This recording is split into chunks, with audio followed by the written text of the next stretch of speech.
Hey everybody, Shu here. Today I'm going to show you how to make the sheepshank.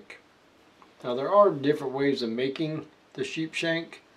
Some of them, for a knot, it's pretty high tech. You have to make a loop, make a loop, make a loop, make a loop, make a loop. Yeah, no. This way here, you just get yourself a bend in the rope. Just make a bend, very simple. And with your bend, you can reach through, grab like this, pull your loop down, and that is a cow's hitch, which I have a video. If you want to click right there, you can go to the cow hitch and cow hitch knot. But that's your cow hitch. What you're going to do is your longer side line, which is this one. This is my shorter one.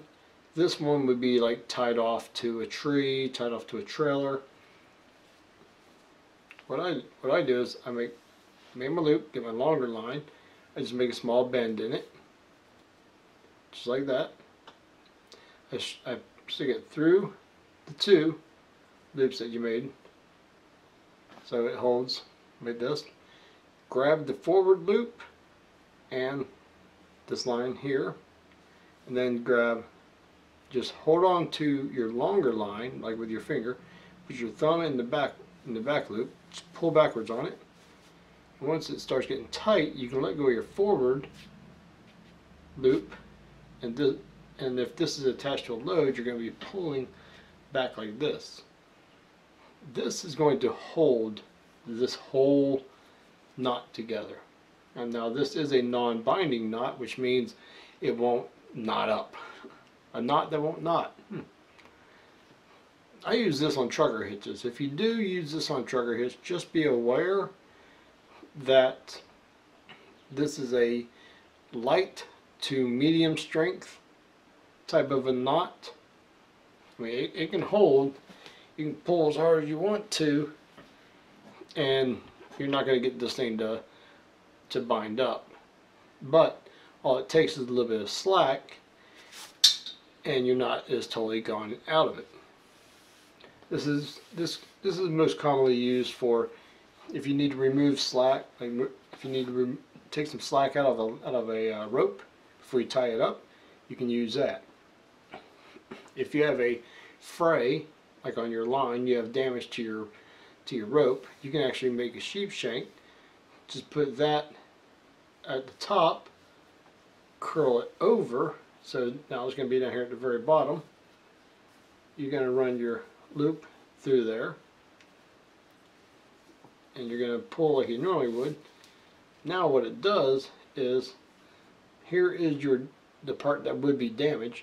Now the load is going on these two. So these two loops here create two knots that grabs these and pulls them apart from each other. And now that line, the end where you would have had damage at, is now, it still has a little bit of tension, but not as much as these two up here does now. So again, to make this knot, we'll go step by step here. So if you got a piece of line or something, awesome. This side, you can actually tie this to a door handle, tie it to a rail, whatever you need to. But then your longer end, just let it hang. You're just gonna bend it over so it looks like that. Bring them together. So yours should look just like this, like a cow hitch. That's a cow hitch right there. So it should look just like a cow hitch. And then you're going to get the longer end, just make a small bite, put it through there. You see how I made the loop, I passed it in, I hooked it with my index finger, but I never let go of this side. And then slide it in, grab your line that should be tied off to something, just pull back on your rear knot while you're holding all this, and once you get it where it's tight, don't let go of your rear knot, but you can let go of your front one. Just hold on to your tension line unless it's already tied to something, and you have yourself a sheepshank.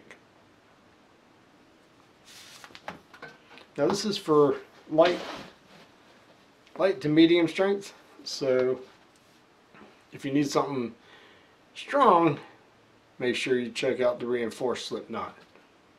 Ding, right up there on that little thing there. That's going to be another type of slip knot, not a non-binding, but it's another type of slip knot that can hold a lot of strength, and it can release itself. So until next one, I hope this helps somebody. So until next one, y'all stay safe out there.